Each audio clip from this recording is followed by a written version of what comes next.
País de frailes y curas, martillo de herejes, que inventen otros.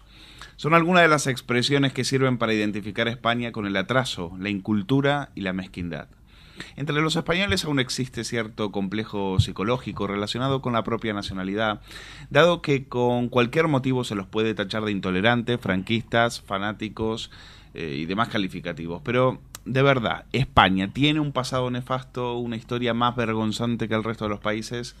A lo largo de las páginas de Vamos a contar mentiras, Juan y José María Sánchez Galera analizan diversos pasajes como la Inquisición, los nacionalismos, Al-Ándalus, la expulsión de los judíos, de donde proceden los tópicos de una historia artificial, de una caricatura muy extendida que nos impide conocer cómo somos y cómo fueron también nuestros abuelos. ¿Qué tal, Juan? Sánchez Galera, José María, muchas gracias. ¿Qué tal? Muy bien, Un placer gracias. tenerlos aquí. Bueno, ¿dónde y cuándo nace la leyenda negra que pesa como una losa sobre la cultura española? Bueno, fundamentalmente tiene sus inicios en el siglo XVI y nace pues de la envidia de un pueblo relativamente con poco peso en ese momento en Europa, como era España, básicamente porque estábamos empeñados en una guerra con la que habíamos tirado 8 siglos, pues de defensa de recuperación de España. España en ese tiempo hace de frontera con el resto de Europa para la invasión musulmana. Entonces, hasta ese momento en Europa no se había planteado ningún problema hegemónico de España, porque España estaba dedicada a la reconquista. Y en Europa, pues bueno, había habido una serie de árbitros, como habían sido Alemania, el Imperio Romano-Germánico en manos de los Habsburgos, es decir, lo que sería hoy día Alemania, más o menos, Francia. Y unas a primeras, en cuestión de muy poco tiempo, España es la primera potencia mundial. Es decir, en 20-30 años, España pasa de ser un país con poco peso político a la gran potencia a nivel mundial y de forma indiscutible. Unido a eso, tenemos la Reforma Protestante en Alemania. Y España no es solo primera potencia del mundo, sino que además se erige en brazo defensor del catolicismo. Es ahí donde empieza la leyenda negra. Pero yo creo que hoy día esa leyenda negra, que bien es cierto que empieza en el siglo XVI y como consecuencia de esos dos factores, ha llegado a nosotros vía la Revolución Francesa. La Revolución Francesa intenta establecer, como diría George Orwell en el libro 1984, ese nuevo concepto de si olvidas el pasado, olvidas el futuro. Si no tienes pasado, no tienes futuro. La Revolución Francesa intenta reescribir la historia en todos los sentidos, de tal forma que antes de la Revolución todo es oscurantismo, todo es una iglesia católica extremista, ignorante de la cultura, etcétera, y la Revolución Francesa es la que lleva la luz y el progreso a los pueblos. Fruto de esa reinterpretación de la historia que quiere hacer la Revolución Francesa está el desprestigiar la historia de España, porque la historia de España ha sido indudablemente pues la historia, pues la defensa de una serie de valores que se contraponen con los de la Revolución. Y a uno se le viene, José María, algunas imágenes, ¿no? Nos han conquistado América, por ejemplo. Sí. Todos hemos visto esos grabados, ¿no? Grabados, por ejemplo, de los del florentino Teodoro de Brie, ¿no? Donde se ven a esos conquistadores comiéndose a los indios, comiéndose a los niños de los indios y practicando toda clase de torturas. ¿Qué papel jugaron, por ejemplo, figuras como Bartolomé de las Casas en la expansión de esa leyenda negra? La figura de las casas es muy interesante porque es un prototipo de español que de vez en cuando aparece, que responde a una idea que está muy insertada en España, que es la autocrítica. España es un país, en comparación con otros, relativamente autocrítico. A veces incluso nos pasamos, ¿no? Cuando hay crisis somos muy malos, lo hacemos mal. Y luego, hombre, un análisis, digamos, un poco más sopesado indica, hombre, que tampoco hay que exagerar en esa autocrítica. Entonces, la primera gran autocrítica que se establece en torno al descubrimiento de América es la de Bartolomé de las Casas. Hay que tener en cuenta que ahora mismo, desde el siglo XXI, entendemos que lo que se descubre en 1492 es América.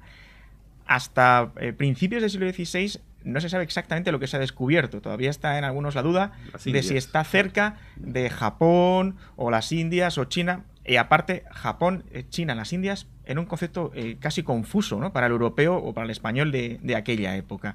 Por lo tanto, las dimensiones de lo que había y de qué es lo que se podía encontrar allí era muy distinto. Existía incluso la idea, más o menos equivocada de que había mucho oro. En las Antillas había cierto oro, pero la cantidad de oro, digamos, era relativamente exigua con lo que se podía encontrar en África o en otros sitios y ya estaba circulando.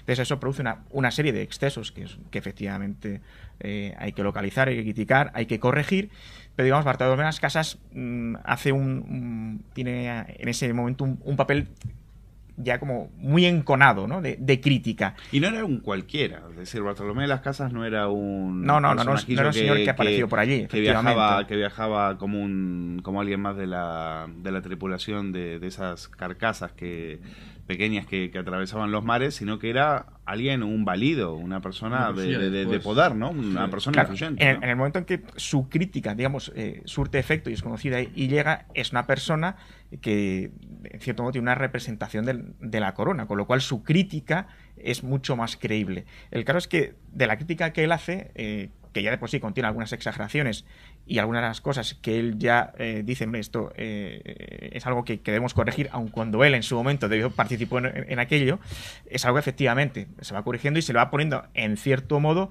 algún contrapeso, algún control, una serie de medidas que hoy incluso podrían clasificarse casi de progresistas, ¿no? O sea, que es una reflexión leyes, ¿no? que nace de la culpa.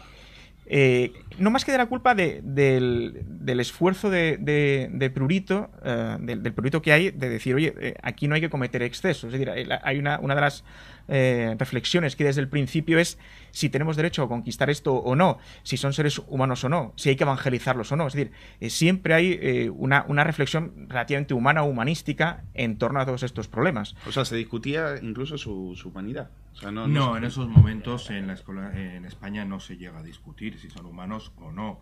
Y el problema de Bartolomé de las Casas, como bien dice mi hermano, es que en unos primeros momentos se replantea hasta qué punto lo que estamos haciendo es legítimo o no es legítimo. Bartolomé de las Casas llega a las Antillas como un cultivador más, es decir, él se dedicaba a las plantaciones, cometía unos excesos, es decir, Bartolomé de las Casas fue de los españoles que más excesos cometieron contra los indios y más injusticias. ¿Fue traficante de esclavos? Después, entonces Bartolomé de las Casas se convierte en una homilía, no me acuerdo cómo se llamaba el sacerdote, es un sacerdote que manda la corona para poner orden en las Antillas y para que se trate bien a los indios. Entonces llega este sacerdote enviado por la corona y a todos estos que tenían plantaciones y trataban mal a los indios, bueno, no todos, pero algunos trataban mal a los indios, pues les echó un discurso de muchísimo cuidado. Como consecuencia de eso, Bartolomé de las Casas se mete a religioso, se hace religioso y entonces pasa de un extremo a otro. Es un poco lo que le pasa a los que antes fumaban como carreteros y después dejan de fumar y ya no consienten que nadie fume. La pasión del converso. Es la pasión del converso. Entonces, esas injusticias que él delata son las que le hacen pasar de no ser nadie a ser alguien en la corona. Porque los reyes españoles eran muy receptivos a la sensibilidad de sus súbditos, es decir, hasta qué punto es justo, no es justo, va contra la teología, no va contra la teología. Entonces todo ese tipo de críticas, como muy bien apuntaba José, eran muy receptivos los reyes a escucharlas y por lo tanto enseguida, en cuanto este hombre empieza a hacer críticas, se gana un puesto en la corte, un puesto, pues los reyes quieren saber qué es lo que está pasando y qué se está haciendo bien y qué es lo que se está haciendo mal. Entonces la actitud de este converso es: a estos indios hay que cuidarlos y hay que evangelizarlos. Los indios de las Antillas tienen una complexión física no muy fuerte y entonces él decide, para que no sufran, traer negros de África. Y de hecho la esclavitud, que entendemos moderna, la esclavitud negrera, quien le inicia a nivel internacional es Bartolomé de las Casas trayendo negros de África, esclavos. ¿Qué es lo que pasa? Que la corona española automáticamente dice: oye, es que no, es decir, no se hacen esclavos, porque de hecho la esclavitud estaba prohibida en España, la prohibió Isabel la Católica en el año 1500. Y entonces dicen: no, es que no pueden ser esclavos ni los indios de las Antillas, que son súbditos nuestros, ni los negros de África, aunque no sean súbditos, porque tenemos el derecho de gentes y la teología que nos dice que eso es inhumano. Entonces Bartolomé de las Casas tuvo que dejar la esclavitud de los negros, pero claro, ya los ingleses y los portugueses vieron que eso era negocio y es cuando empieza la esclavitud. Bartolomé de las Casas es un personaje que más tarde quiere llevar la Inquisición a América y los reyes españoles se oponen. Vamos a hablar de eso, pero en todo caso les pregunto así directamente: ¿es injusto hablar de exterminio, hablar de un genocidio en el caso de la conquista de América? ¿Sí? Bueno, solo hace falta no ya ni siquiera ir a los países de que hablamos, sino incluso en España con estos fenómenos migratorios para darse cuenta de que el exterminio no se ha producido. Lo que se produjo, y esto lo podemos ver con diferentes grados en cada uno de los países, es una cultura muy mestiza. Es decir, hay españoles que van allá, que organizan su vida de españoles, otros que se van mezclando cada vez más con la población india, India que sigue siendo India, es decir, hay una gran variedad dentro de esa mezcolanda, dentro de ese encuentro de culturas con sus puntos buenos malos. La parte de exterminio se produce en el norte, en la zona de conquista anglosajona. De hecho, pues, lo que se produjo en un momento dado de evitar ya el llegar a esos extremos en la colonización del norte fue hacer las famosas reservas de indios, que es decir, vale, les dejamos aquí un terrenito para ustedes, pero eso en la conquista que sucede en la zona hispana no se da. Es decir, se va dando una mezcla cada vez mayor. De hecho, Hernán Cortés, que es uno de los principales conquistadores, es conocido por su amante Doña Malina. Es decir, que es digamos, el gran ejemplo de que ese exterminio se produjo. Hubo luchas, evidentemente que hubo luchas, hubo problemas, hubo desencuentros, pero a grandes rasgos se trató de un proceso de mestizaje. Lo más interesante es que la primera constitución, tanto americana como española, que es la de 1812, tiene entre sus firmantes precisamente a un tal Inca. Ese era el nombre que tenía, porque era efectivamente, él decía que era descendiente de la aristocracia de los incas y fue educado en España en un colegio para la aristocracia, digamos, más pudiente española. Y él es uno de los que firma la Constitución de 1812. Sí, un señor 30, que venía de Perú. Eran 30, creo que diputados firmantes de la Constitución española de 1812 eran unos 30, eran representantes americanos. Es decir, eran tan españoles como cualquiera. De hecho, mandaban sus diputados como los podía mandar Murcia o Córdoba, exactamente igual. ¿Y cuál fue el secreto para conquistar, para que tan pocos conquisten a tantos muchos, ¿no? Es decir, decís en el libro que no fue la tecnología, que no fue que llegaron pletóricos de armas, pletóricos de acero para acabar con las tribus indígenas. Entonces, ¿cuál fue el secreto de esa conquista? El armamento español, en términos generales, estaba en inferioridad con respecto al de los indios, porque España había empezado a desarrollar el arcabuz, pero el arcabuz en una batalla europea podía tener sentido. Es que siempre los vemos en los grabados, que están con arcabuces, pero eso es una falsificación. Sí, efectivamente, histórica. En todos los grabados de Teodoro de Brie, todos los españoles aparecen con arcabuz, pero en realidad, en esos primerísimos años, estamos hablando de 1510, 1520, 1530, es decir, el arcabuz, creo que entre Pizarro y Cortés, entre Hernán Cortés y Pizarro, entre los dos, tenían solamente 16 arcabuces. Y un arcabuz de aquella época tardaba 5 minutos en pegar un tiro. Cuando tú habías pegado un tiro, después de 5 minutos te habían pegado ya 21 flechazos. Es la media, ¿no? Y además flechas con puntas muy buenas, capaces de atravesar una armadura. Es decir, el armamento español, evidentemente, tuvo que impresionarles algo, ¿no? Es decir, como a 50 metros, 25, que es la distancia a la que tira un arcabuz, sale un rayo, mucho fuego, pues era desconocido, pero pasado un primer momento el armamento español deja de causar ese efecto tan fuerte de impresión que pudo provocar y evidentemente estaban en inferioridad. Pasa que yo creo que hay dos circunstancias. Una, quizá muy poco estudiada, son todas las profecías que había entre los diversos pueblos indios, desde la frontera con lo que hoy día puede ser Estados Unidos hasta la misma Patagonia. Eran profecías que coincidían de una u otra forma todas entre ellas, pues vaticinando pues la llegada de otros hombres que les anunciaban al verdadero Dios y que esos hombres crearían una nueva civilización, una nueva cultura.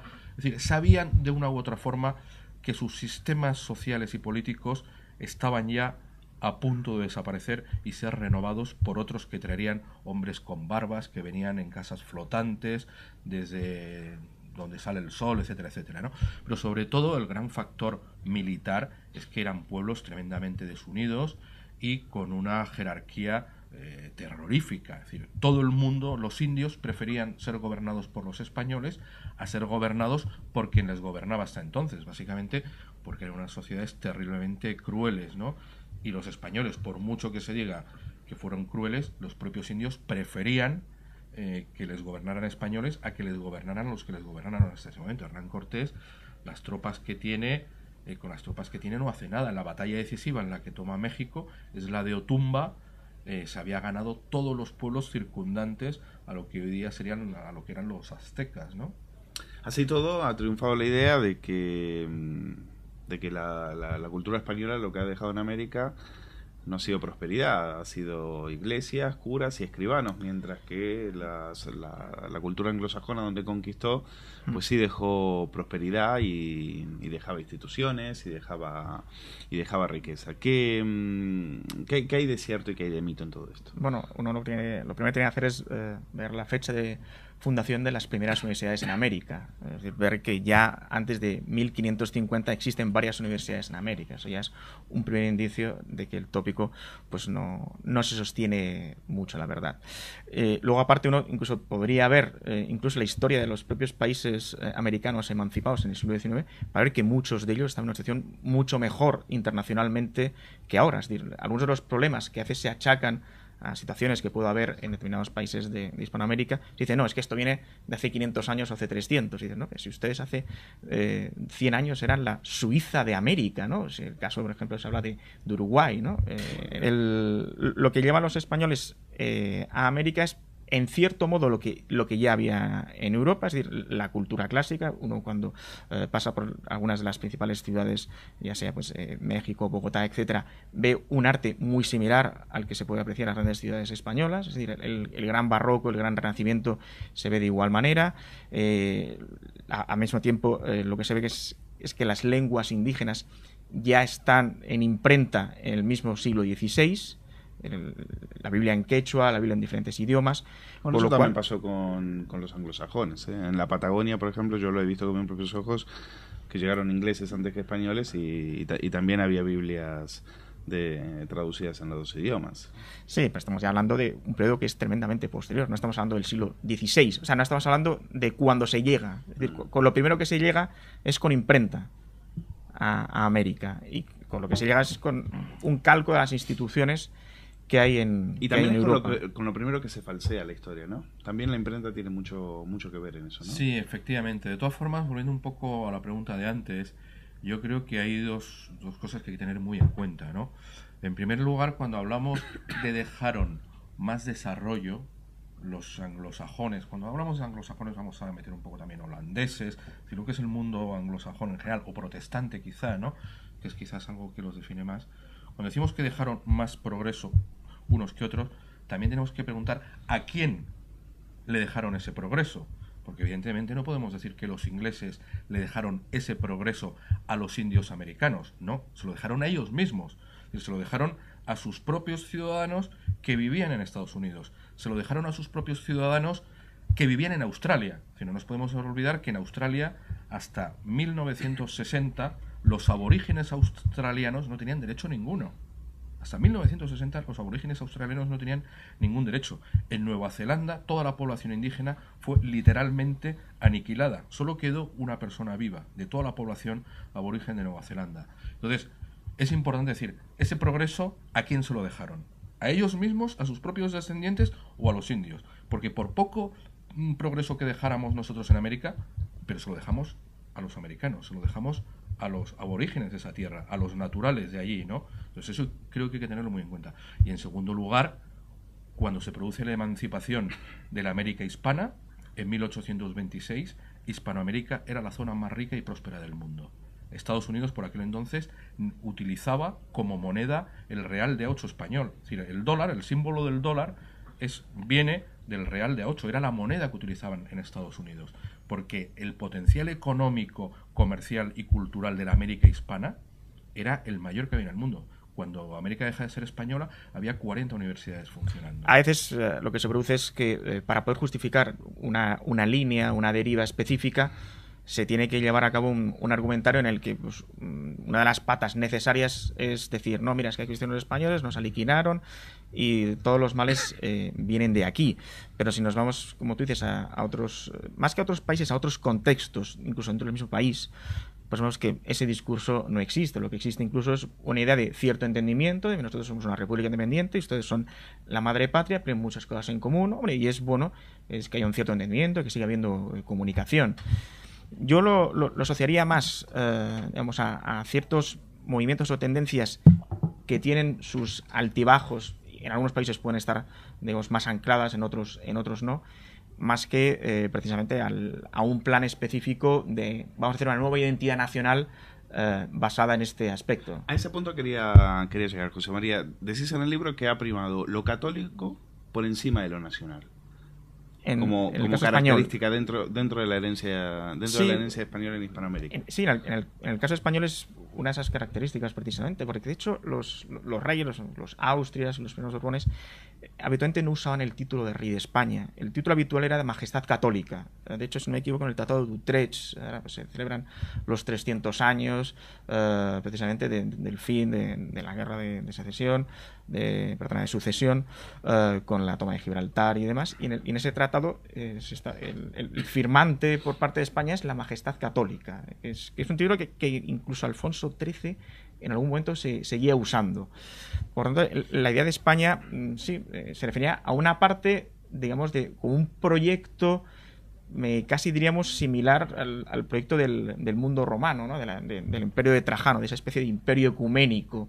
Estaba más esa idea de universal, civilizatorio, orientado por la idea de Dios creador, por encima de todo, es el que nos gobierna y nosotros vamos intentando seguir las indicaciones de Dios, más que la idea de somos una nación que impone su imperio, su cultura específica. De hecho, el gran ejemplo, lo comentábamos antes, es que todavía en muchos sitios, en muchos pueblos de América, en muchas grandes naciones, como por ejemplo México, hay zonas donde no se habla español, donde la lengua habitual que se habla es una lengua precolombina. Bueno, quedan todavía 120 tribus en México, ¿no? Por ejemplo, ¿no? Esa es la idea de que no se intentó imponer el español. El español era la lengua de cultura, pero en ningún momento se decía, ustedes tienen que dejar de hablar sus lenguas. Es un proceso que poco a poco se ha ido imponiendo. Nadie puede dudar de que la expulsión de los judíos es una de las páginas negras dentro de lo que es nuestra historia, ¿no?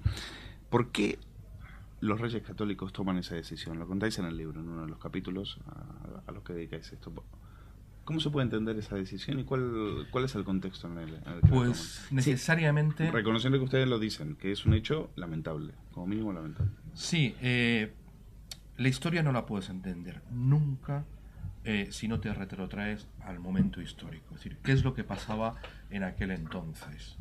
Porque claro, si juzgamos la historia desde nuestro momento, no tenemos no podemos entender cómo pensaba la gente, qué es lo que pasaba, etcétera, ¿no? Pues hay que tener en cuenta, en primer lugar, que no existía la integración social de las comunidades judías que hoy podamos ver. Es decir, nosotros hoy día podemos tener un amigo que es judío, que trabaja en cualquier trabajo normal, que es vecino nuestro puerta con puerta, que se casa a lo mejor con una hermana tuya, o que tú te casas con una judía. Es decir, la integración es total y absoluta, ¿no?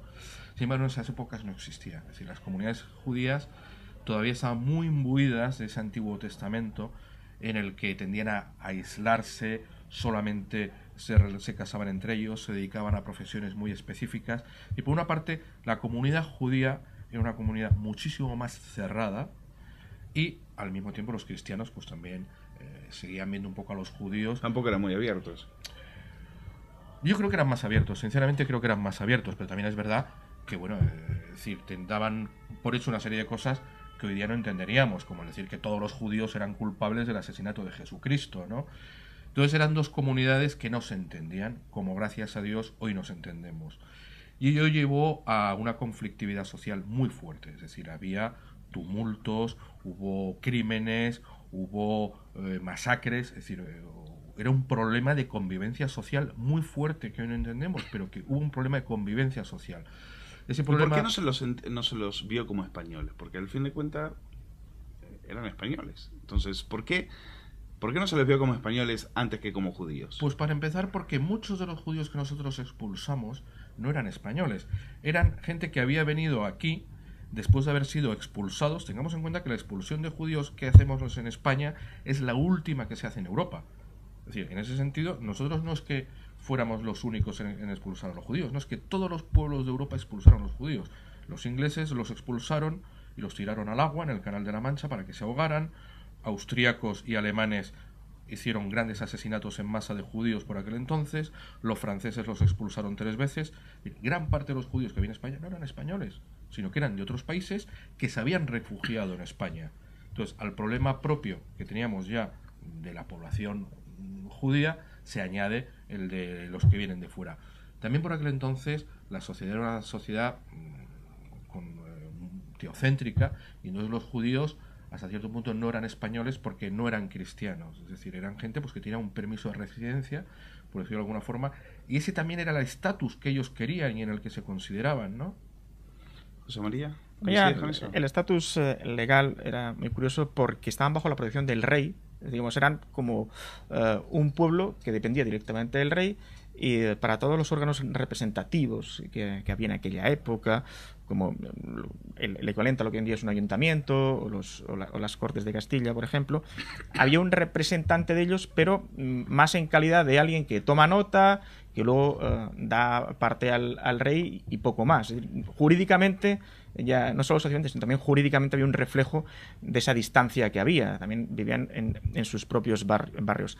A esto hay que sumar que en Occidente hay una tradición bastante larga que arranca incluso en la literatura romana de bastante desprecio hacia el judío. Sigamos leyendo pues el Satiricón de Petronio, vemos Marcial, Tácito, etcétera, vemos que hay un desprecio muy grande a los judíos, con lo cual digamos hay una atmósfera soterrada en general de desconfianza hacia el judío. Si leemos, por ejemplo, incluso la literatura inglesa de la época, digamos, más representativa, de Shakespeare o de Marlowe, ahí los personajes judíos aparecen tremendamente mal, ¿no? Shylock en El mercader de Venecia o el judío de Malta en Marlowe.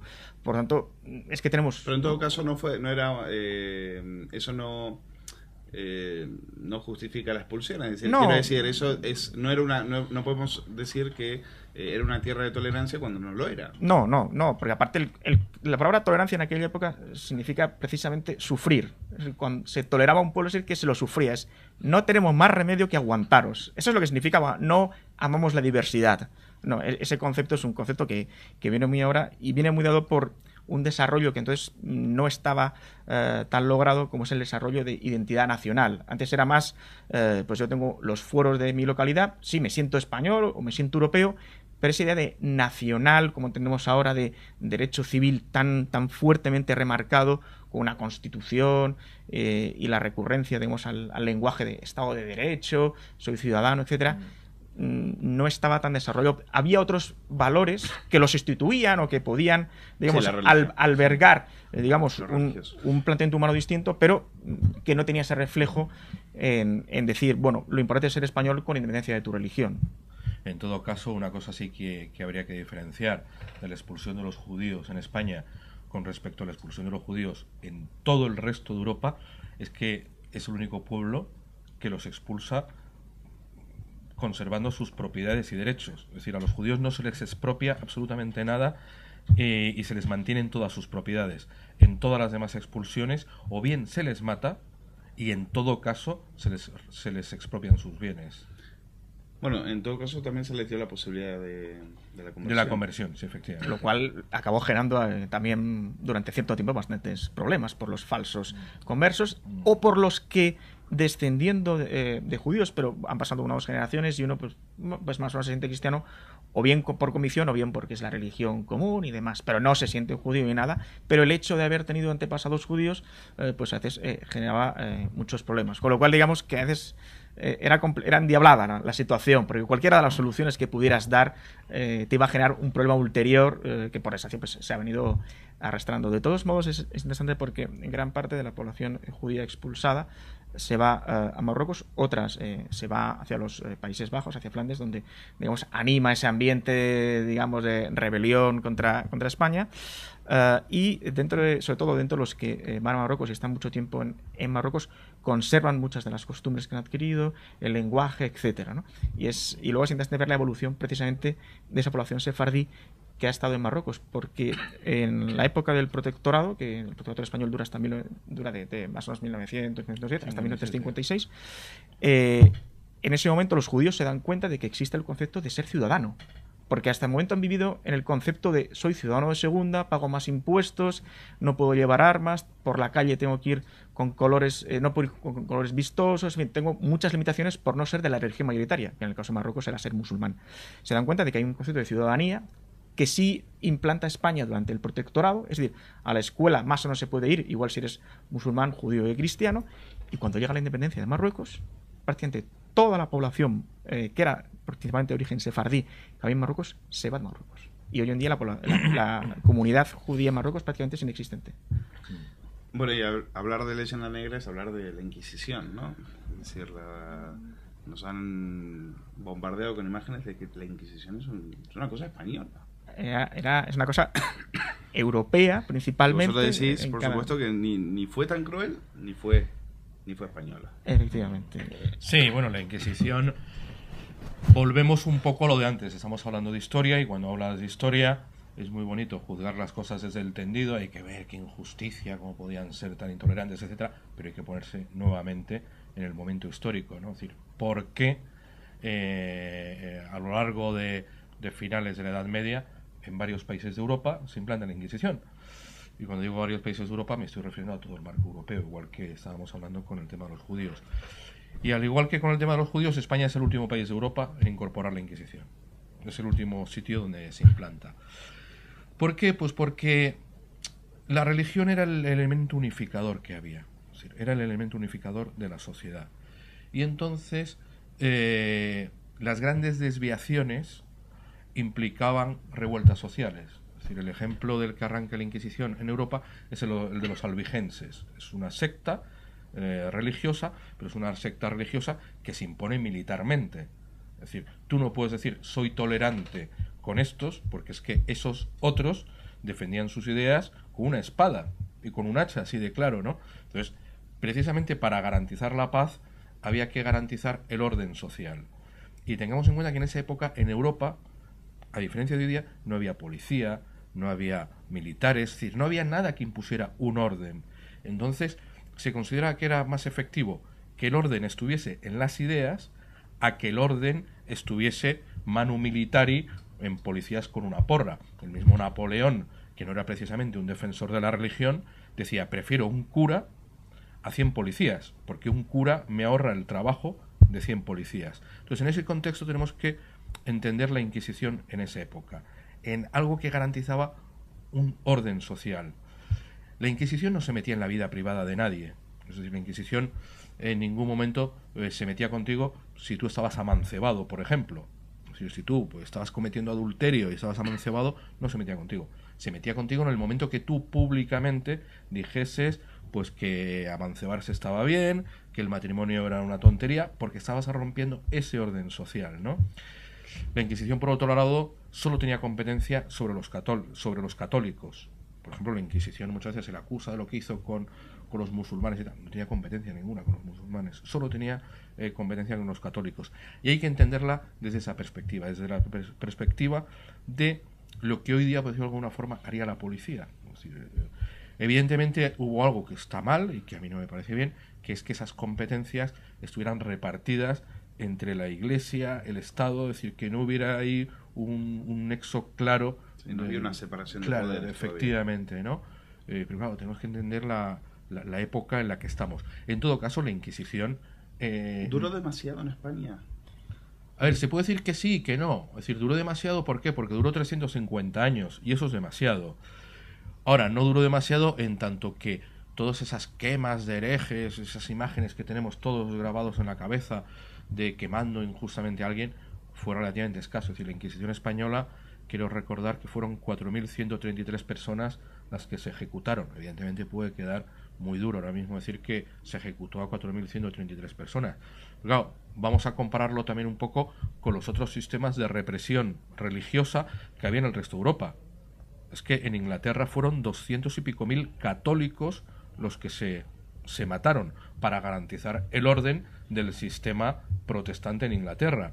En Holanda pasó exactamente lo mismo. En la Suiza tan progresista y moderna, Calvino, pues ¿cuántos fueron? 10.000 por ahí con los que acabó. No, sí. y aparte de Calvino, Zwingli, pues decir, llevaron a cabo acciones militares también. Es decir, Calvino, por cierto, fue el que quemó a Miquel Servet en la hoguera. Bueno, es que te confieso que cuando vi el nombre de Miquel Servet no hice la conexión con el calvinismo. O sea, para mí a Miquel Servet lo había matado la Inquisición española. No, pero es que tú te vas a Ginebra y en Ginebra todas las calles, todos los colegios, todas las grandes plazas es de Calvino, están dedicadas a Calvino. Bueno, Calvino personalmente fue un personaje que mandó él personalmente a la hoguera a 560 y tantas personas, aparte de otros varios miles que murieron por el calvinismo. Es decir, la Inquisición católica, y más concretamente la española, por decirlo de alguna forma, ahorró muchísimas más vidas de las que se le acusa. Quizá el proceso más significado es el de las brujas de Zurragamurdi, que se ha hecho una película hace poco. Lo curioso con el tema de las brujas es que a veces se dice, no, la Inquisición española llevaba a las brujas. El número de personas, digamos, que al final pues fueron condenadas y quemadas, pero las condenas eran distintas. Había unas condenas que era pues lo del San Benito, es decir, vas por la calle haciendo un poco el ridículo, es una humillación tremenda, que es una pena social, como hoy en día se llama la pena de telediario, ¿no? Pero entonces un poco más agravada. Pero la pena más dura, que era la que al final quemaban, pues uno ve y dice, hombre, es que estamos hablando de en los 350 años, pues 10, 15 personas. Pero claro, uno por ejemplo lee la Celestina y ve el personaje de Celestina, que es un personaje terrible, o sea, de una manipuladora psicológica, proxenetismo, en fin, lo peor que hay. Y habitualmente el perfil de bruja correspondía más con la Celestina que con una librepensadora que tenía un laboratorio de química en su casa. En fin, no era exactamente el caso. De todos modos, hay algo que es muy curioso con la Inquisición. Y es que había una serie de casos judiciales, judicializables, en los que había zona brumosa. Y habitualmente las personas preferían ir a la vía de la Inquisición, donde las torturas eran menores, las garantías eran mayores. Las garantías jurídicas eran impresionantes. Y el nivel, digamos, de porcentaje de luego tener una vía para quedar exculpado era grande. Un ejemplo muy curioso era el abuso de menores. Hay abuso de menores entonces, igual que lo hay ahora, por desgracia. Entonces, cuando a uno pues, lo cogen abuso de menores, en un principio es un delito civil, ¿no? Entonces, y él decía, no, es que yo pensaba que Dios me mandaba esto. Ah, espérate, si tú dices que Dios te lo manda, entonces estamos en un tema teológico, con lo cual ya no es jurisdicción civil, sino que es jurisdicción de la Inquisición. Entonces uno se sometía al proceso y en un momento dado se arrepentía. Efectivamente, me he equivocado, ahora pues digo efectivamente que Dios no lo hizo, fue el demonio, etcétera, etcétera, etcétera. Con lo cual el tipo se había salvado probablemente de estar a lo mejor 10 o 20 años en galeras. Bueno, como datos curiosos de la Inquisición en relación con lo de las brujas, por ejemplo, la Inquisición española, es decir, que como volvemos a repetir, es un poco el paradigma de la intolerancia, etcétera, etcétera, quemó a 6 brujas, en toda su historia quemó a 6 brujas. La Inquisición holandesa, prototipo de país progresista, liberal, etcétera, etcétera, quemó a 60.000 brujas. Pero es que algo tan cercano en el tiempo, como por ejemplo lo que estuvimos celebrando el mes pasado de Halloween, el famoso Halloween, viene de una quema de brujas de los estadounidenses, la quema de brujas de Salem, ¿no? Salem. Entonces, y bueno, ¿qué ha pasado para que España haya tenido tan mala prensa? Es decir, ¿qué se ha hecho mal? ¿O qué ha faltado? Porque en la última parte del libro, sí, que bueno, por falta de tiempo no la vamos a poder abordar, pero habláis del tema del orgullo nacional, habláis del tema de la nación. ¿Qué nos faltó? Bueno, es que el tema de la nación es un tema relativamente reciente. Es decir, el tema nación es algo que empieza a surgir a raíz de la Revolución Francesa y que se consagra con las revoluciones románticas de 1848. Es decir, la nación que hoy entendemos es algo de antes de ayer. Sin embargo, para España ese concepto no existe porque entra dentro mucho más de la dinámica que apuntaba mi hermano José María del mundo romano. Es decir, España siempre se considera un poco heredera, y de hecho jurídicamente hasta es heredera, del mundo romano, de la civilización y de la Iglesia Católica. Como ejemplo, cuando España inicia su presencia en diversos puntos del mundo, pues hablamos muchas veces de América, porque tengo cuenta que España pues también estaba en Asia, presente en Filipinas, en diversos puntos de Asia, de África, es decir, España estaba presente en los 5 continentes. Que eso sí fue expandirse hasta los confines de la Tierra, porque No, llegar claro, a Filipinas no fue fácil, ¿no? Filipinas es por Felipe, el rey Sí, Felipe. por Felipe precisamente. II, claro. Felipe sí, II, es decir, España, en esos momentos, cuando España llegaba a cualquier rincón del mundo, ha sido el imperio más grande que ha habido, es decir, el imperio inglés no creo que llegase a ocupar la mitad de territorio que ocupó el imperio español, teniendo en cuenta que duró 100 años, el español duró 300 años. Pero el caso es que la carta de presentación de España siempre era venimos a convertiros. Entonces, la guerra solo se podía llevar a cabo, solo estaba justificada legalmente cuando se prohibía la libertad religiosa. La única excusa que tenía España para plantear batalla fuera de sus territorios era cuando se impedía a los curas españoles evangelizar.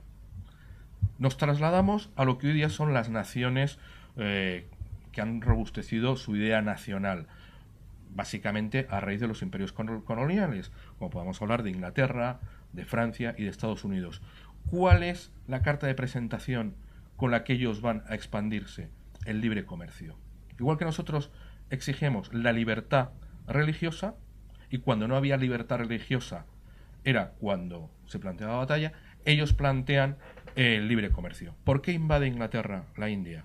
Porque en la India, es decir, con la rebelión que hubo de los indios, en la India no querían productos ingleses. Entonces los ingleses ocuparon la India para que libremente los indios pudieran comprar productos ingleses. La guerra del opio con China pasa exactamente igual. Pero en este caso, perdona, es para que podamos libremente hacer Vender tráfico opio. de opio. En fin, Sí, sí. es Es decir, mucho más grave la situación, ¿no? Es decir, los indios, las autoridades de la China no querían que su pueblo comprara opio a Inglaterra. Entonces, Inglaterra, en nombre de la libertad de comercio, pues plantea batalla y toma Hong Kong, etcétera. Es la armada estadounidense la que se presenta en los puertos japoneses en 1860 para decirle, primero bombardea el puerto y después decir, fijaros qué cañones tan modernos tenemos, vosotros vivís en la Edad Media, vamos a bombardear Japón entero si no nos dejáis comerciar libremente con vosotros, ¿no? En España ha primado el tema religioso, el tema de la civilización romana, del mundo de la cultura, frente al tema nacional de otras naciones. Se nos acaba el tiempo, vamos a dejarlo ahí. No sé ustedes, yo me quedo con ganas de una segunda entrega. Y vamos a hablar más adelante del tema de los nacionalismos, que lo abordáis en el último capítulo del libro, porque es sin duda lo más actual. Les agradezco mucho a los dos. José María, no, gracias a vosotros por venir a presentar este libro. Vamos a contar mentiras de la editorial Edad. Gracias, suerte. A vosotros, muchas gracias.